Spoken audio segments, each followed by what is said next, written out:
Halo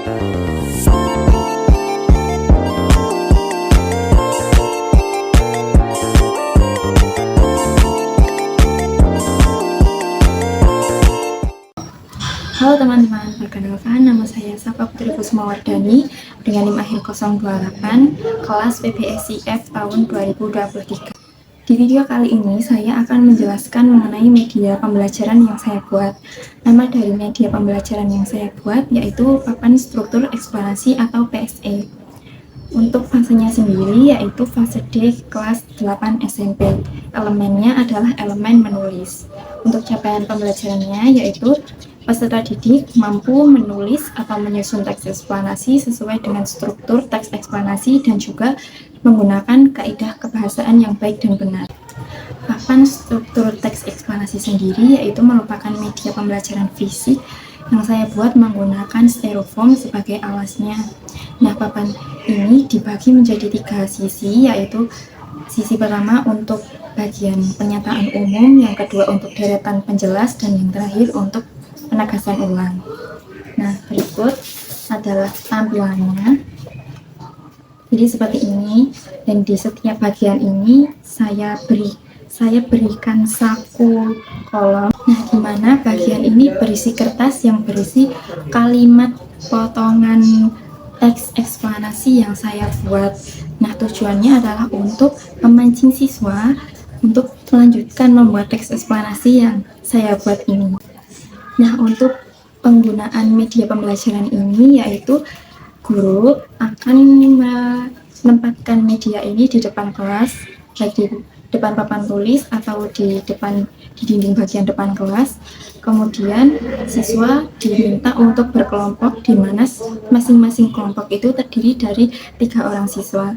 Nah, setiap siswa dari masing-masing kelompok tersebut akan maju untuk mengambil satu-satu dari masing-masing 3 bagian ini. Misalnya siswa A akan mengambil bagian pernyataan umum, siswa B akan mengambil bagian deretan penjelas, dan siswa C akan mengambil bagian penegasan ulang. Nah, setelah masing-masing siswa dari setiap kelompok mengambil bagiannya masing-masing, siswa diminta untuk menyusun atau melanjutkan membuat kalimat dari potongan teks yang sudah saya sediakan. Misalnya di sini bagian pernyataan umum.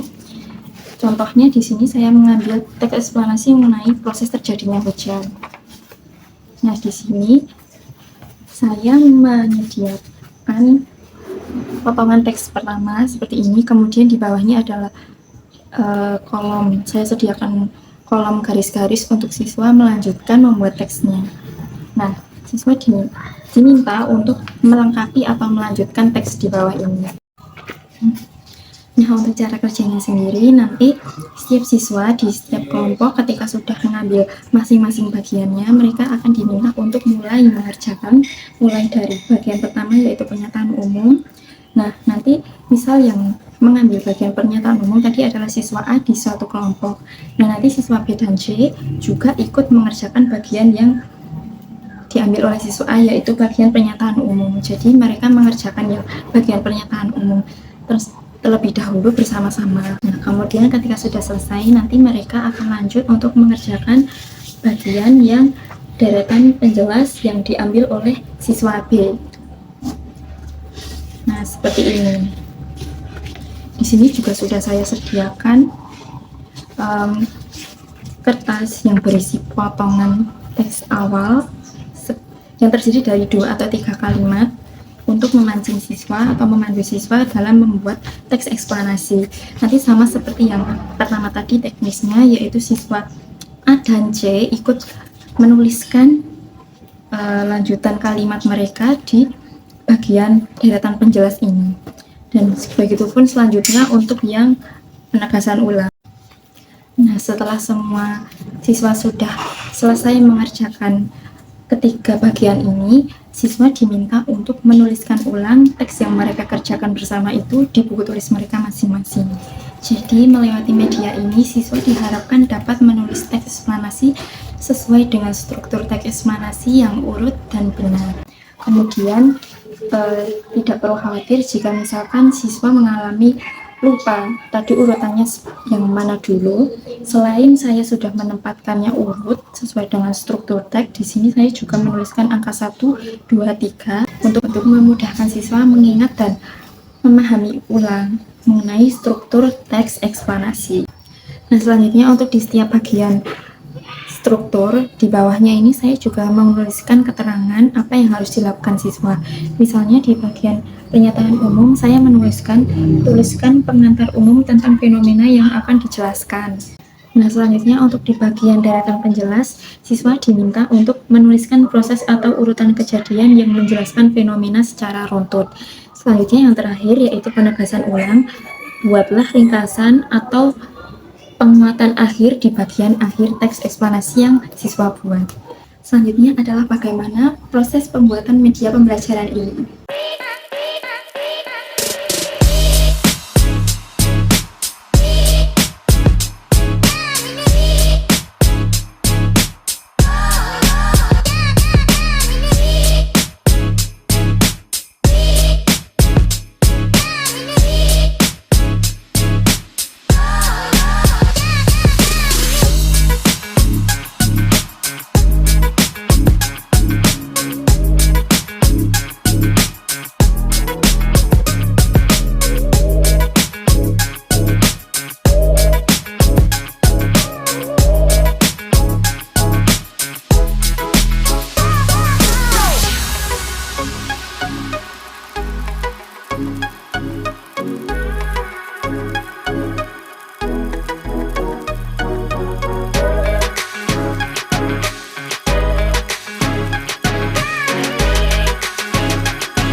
Sekian video mengenai penjelasan media pembelajaran yang saya buat. Semoga bermanfaat dan juga dapat menginspirasi teman-teman semua. Terima kasih, sampai jumpa di video selanjutnya.